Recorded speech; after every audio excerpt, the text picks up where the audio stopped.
Mesdames et messieurs, bonjour, heureux de vous retrouver pour cette nouvelle édition de votre journal de 15 h. Voici les titres. Inauguration des locaux de cours et réception des équipements de cuisine professionnelle, c'était au lycée hôtellerie de la région d'Arta. Et au Yémen, un cessez-le-feu a été décrété dans la ville portuaire de Hodeïda.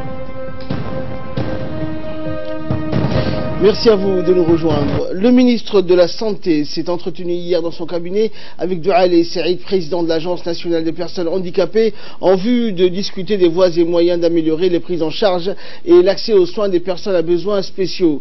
Le secrétaire général Dr Saleh Benoïta et plusieurs directeurs et cadres du département de la santé ont pris part à cette importante réunion sur l'adéquation de l'offre de soins par rapport aux besoins des personnes handicapées. À cet effet, le ministre de la Santé a réaffirmé l'engagement de son département à poursuivre davantage les actions nécessaires pour atteindre l'équité à l'accès des soins et à l'amélioration de la qualité de la prise en charge des soins. À noter que les hôpitaux et les principaux services de santé ont déjà enregistré des avancées majeures dans ce domaine, notamment grâce aux aménagements des guichets exclusivement dédiés aux personnes à besoins spéciaux dans les bureaux des entrées ou encore aux constructions des rampes d'accès au niveau supérieur dans les bâtiments. Le ministère de la Santé entend intensifier les mesures idoines et les mieux appropriées pour l'accueil, l'orientation, l'accompagnement des personnes à besoins spéciaux au niveau de tous les échelons des structures de santé. Enfin, un comité conjoint sera constitué pour suivre et évaluer l'exécution des activités en faveur d'un meilleur accès aux soins des personnes handicapées. Les dirigeants de l'Agence nationale de santé et des personnes handicapées ont remercié le ministre de la Santé pour son engagement tout en saluant les efforts fournis par le département de la santé dans l'amélioration de l'accès aux soins pour les handicapés. Et dans son intervention, le ministre de la Santé a réitéré sa pleine et entière coopération pour travailler en étroite collaboration avec l'Agence nationale des personnes handicapées sur toutes les questions relatives à l'accessibilité et l'équité aux soins de santé en milieu hospitalier. On l'écoute. Le département de la santé est le premier département qui doit travailler d'arrache-pied, main dans la main avec cette agence, puisque n'importe quelle personne qui souffre d'un handicap, la première porte dans laquelle il doit se diriger est la porte des médecins. Dans ce cas-là, on a prévu avec M. Doualé de faire une convention, de travailler main dans la main, et que Doualé, comme il a une expertise avancée sur ce dossier, doit nous proposer des formations pour les médecins, pour les infirmiers, de la manière dans laquelle ils doivent s'adresser. Ils doivent communiquer avec les personnes ayant un handicap. Et dans le cadre du projet de catégorie 2 d'appui au développement et la promotion du tourisme à Djibouti, le lycée hôtellerie d'Arta a abrité hier une cérémonie d'inauguration de 2 salles de cours et réception des équipements de cuisine. Le projet d'un montant d'1,5 million de dollars américains est financé par le cadre intégré renforcé, le CIR, et mis en œuvre par l'Office national du tourisme de Djibouti et vise à améliorer la capacité de Djibouti à optimiser son attractivité pour les touristes afin de proposer aux consommateurs des services touristiques de qualité, novateurs et attrayants. L'objectif du projet est de rendre compétitif le secteur du tourisme de Djibouti à l'échelle nationale et régionale grâce à une visibilité de la destination Djibouti et renforcer les capacités institutionnelles de l'Office national du tourisme de Djibouti, la direction de l'artisanat et du tourisme du lycée hôtellerie d'Arta. Le ministre du Commerce, Hassan Ahmed Ibrahim, le représentant du cadre intégré renforcé, Mbaye Ndia, et le préfet de la région ont dévoilé la plaque inaugurale. L'UCR continuera également, comme par le passé, à faire le plaidoyer auprès des partenaires au développement pour qu'ils poursuivent et renforcent leur appui à la mise en œuvre des priorités du gouvernement en matière de promotion du commerce et notamment du tourisme pour contribuer au développement économique et social du pays et à la réduction de la pauvreté. Et au nom du ministre de l'Éducation nationale, le secrétaire général du MENFOP, Mohamed Abdallah Mahyoub, a dans son discours exhorté les élèves à utiliser les équipements à bon escient. Voici ses propos. Au nom du ministre de l'Éducation nationale et de la formation professionnelle, au nom du ministère tout entier et à mon nom personnel, vous dire que ces matériels et ces réhabilitations seront utilisés à bon escient et permettront à beaucoup de jeunes de se former dans de très bonnes conditions pour pouvoir s'insérer dans la vie professionnelle. La formation professionnelle aujourd'hui, et on le dit partout, constitue un levier très important pour le développement des pays. Et le secteur du tourisme à Djibouti est un secteur qui n'est pas encore assez exploré. Et la formation professionnelle, justement, nous permettra de développer ce secteur qui est encore non exploré et non exploité comme il se doit. Pour cela, donc, je félicite les équipes qui ont travaillé dans ce domaine, et plus particulièrement l'Office du tourisme, parce que dans le programme que j'ai vu, il y a l'élaboration d'un schéma directeur, il y a un plan de marketing. Je vois que la méthodologie qui a été adoptée est une méthodologie vraiment très pertinente de cette méthodologie. Et pour sa part, le ministre délégué au commerce Hassan Mohamed Ibrahim a remercié le CIR pour son soutien et a indiqué que ce projet va renforcer le secteur du tourisme à Djibouti. Nous l'écoutons. Le lycée hôtelier d'Arta représente pour nous et pour notre pays l'institution de référence la plus importante dans le renforcement de capacités des professionnels du tourisme. Il est le principal acteur permanent de concrétiser une politique de tourisme qualitative au service du développement. En effet, le secteur du tourisme a été identifié dans la vision 2035 parmi les secteurs porteurs le plus promoteurs.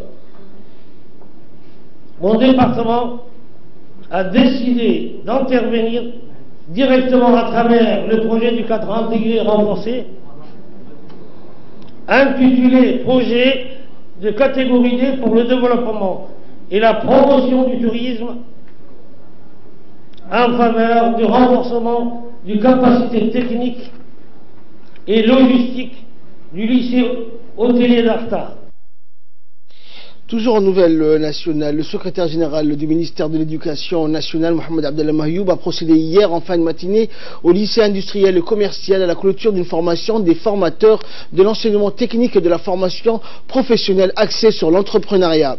De nombreux cadres et responsables du MENFOP, dont notamment le directeur général de l'ETFP, Abdelkader Hamad, l'inspecteur général de l'ETFP, Mahdi Omar, ainsi que Isman Ibrahim, conseiller du ministre et secrétaire national de la commission de l'UNESCO, ont assisté à cette cérémonie qui a réuni de nombreux enseignants et formateurs de l'ETFP. A noter qu'une vingtaine d'enseignants du LIC et de formateurs de l'ETFP ont suivi la session de formation dispensée par Jacqueline Kisato, professeure à l'université de Nairobi au Kenya. La formation, qui a duré du 9 au 12 décembre, était soutenue par le bureau de l'UNESCO à Djibouti. Plus généralement, cette formation de formateurs de l'ETFP sur l'entrepreneuriat s'inscrit dans le cadre de la mise en œuvre du projet Skills and Technical Education Programme, de son acronyme en anglais. Dans son intervention, le secrétaire général, donc, Mohamed Abdallah Mahyoub, a exprimé ses sincères remerciements à l'UNESCO pour son appui constant dans le domaine de la formation. Il a également mis l'accent sur l'intérêt de cette formation qui vise à accroître et à renforcer le développement sur les contenus de l'entrepreneuriat dans l'enseignement technique et de la formation professionnelle. L'organisation JICA a organisé une cérémonie de présentation des rapports des jeunes volontaires japonais qui ont effectué des tâches dans différents domaines. 13 des volontaires, dont 5 Kenichi Masuda, Yukimori Yoshi Jodai, Yukiko Abano, ont présenté leur rapport selon leur lieu d'affectation dans les différents départements et les tâches accomplies dans le délai de 2 ans. La cérémonie a vu la participation de l'ambassadeur japonais Koji Yonetani, ambassadeur de Djibouti au Japon Ahmed Araita, le secrétaire général du ministère de l'Éducation nationale Mohamed Abdallah, représentant résident bureau de la JICA à Djibouti Tori Togawa, et le président de la JICA, des représentants des différents départements et la coordinatrice des jeunes volontaires, des jeunes et des invités. Représente une importante élément des échanges qui raffermissent nos échanges entre non seulement entre les gouvernements, mais également entre les peuples. Et pour plus de précisions, je vous propose de suivre les explications du secrétaire général du ministère de l'Éducation nationale, Mohamed Abdallah Mahioub.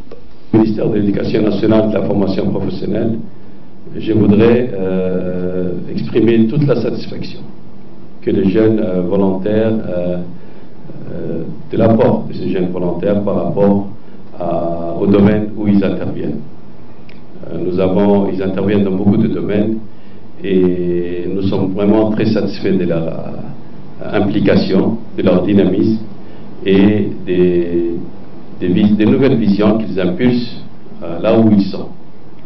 Je voudrais aussi préciser que ces programmes des volontaires japonais, moi je les qualifierais d'un programme gagnant-gagnant.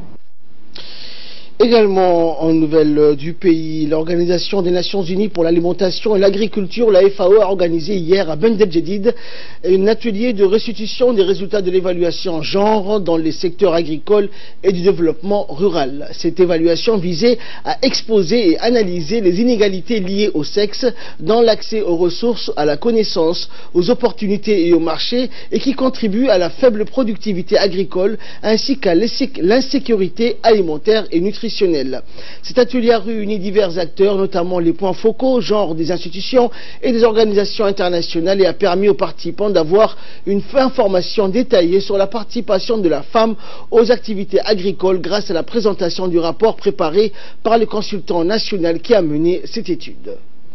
Personnes qui sont un peu mises de côté comme des éléments fondamentaux et constructifs de la société, c'est vraiment quelque chose, je pense que si on met tous nos mains ensemble, tous nos efforts ensemble, on peut vraiment arriver à changer. Et dans son intervention, le représentant du ministère de l'Agriculture a souligné l'importance de cet atelier. Je voudrais dire quand même que le genre n'a pas attendu l'ODD de 2010 à Djibouti.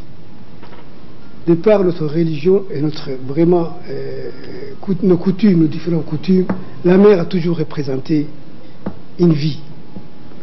Le genre représenté par les femmes, la femme a toujours eu son rôle à jouer depuis l'humanité. Cela veut dire que si vous voyez des chiffres aujourd'hui de 52%, on peut aller au-delà. Si on essaye d'approfondir la question, c'est toujours la maman, la mère, le genre qui est toujours la base. Rien ne manque quand la maman est là, même si ça commence par son sein, le lait, l'allaitement, et jusqu'à la fin, même si l'individu grandit, vieillit, la maman, en temps de son vivant, elle demande toujours de ses nouvelles.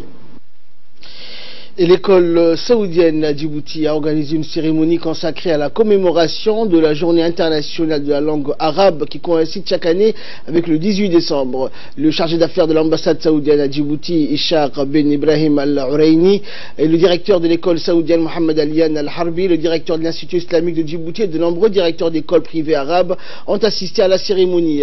Au cours de cet événement, les étudiants de cette prestigieuse institution éducative ont présenté différentes présentations pour célébrer cette journée consacrée à la célébration internationale de la langue arabe en tant que langue officielle de l'Organisation des Nations Unies.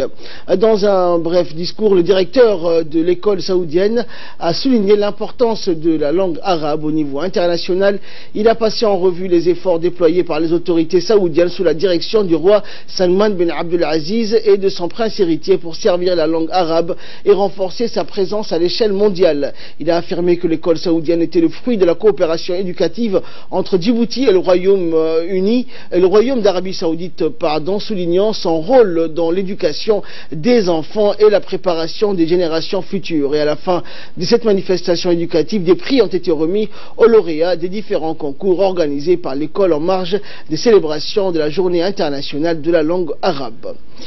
Et nous clôturons l'actualité nationale avec ce communiqué qui nous émane de la mairie de la ville de Djibouti qui informe que dans le cadre des activités communautaires de nettoyage sur les grands axes de la ville de Djibouti, le maire de la ville informe les usagers de la route que l'avenue Cheikh Hamad ou l'avenue 13 sera fermée le samedi 15 décembre de 6h30 du matin jusqu'à midi. Voilà pour ce communiqué. Et de là nous passons en nouvelles régionales et internationales, notamment au Yémen, où un cessez-le-feu a été décrété au la ville portuaire de Hodeïda. C'est une percée donc qui ravive les espoirs de paix au Yémen. Les représentants des belligérants qui s'étaient retrouvés en Suède sous les auspices des Nations Unies se sont engagés à faire taire les armes dans le port d'Hodeïda, ville stratégique par laquelle arrive l'essentiel de l'aide humanitaire. Le gouvernement yéménite et les rebelles houthis acceptent aussi de se revoir le mois prochain, un pas de géant pour le secrétaire général des Nations Unies. Après 4 ans d'une guerre ayant fait 10 000 morts, le Yémen subit actuellement la pire crise humanitaire au monde et la famine sévit dans certaines régions. Au total, elle menacerait jusqu'à 20 millions de personnes, d'où la nécessité impérieuse d'ouvrir des couloirs humanitaires. Il en est question dans la ville de Taïz. Le conflit s'est généralisé en mars 2015 avec l'intervention d'une coalition arabe dirigée par l'Arabie Saoudite en soutien aux forces gouvernementales. Et en France, le terroriste Cherif Chekhat abattu dans son quartier à Strasbourg. La boucle sanglante est bouclée. Le terroriste islamiste de Strasbourg, Cherif Chekhat, âgé de 29 ans, a perdu la vie dans le quartier de Neudorf, au sud de la capitale alsacienne, là même où il avait grandi et vécu.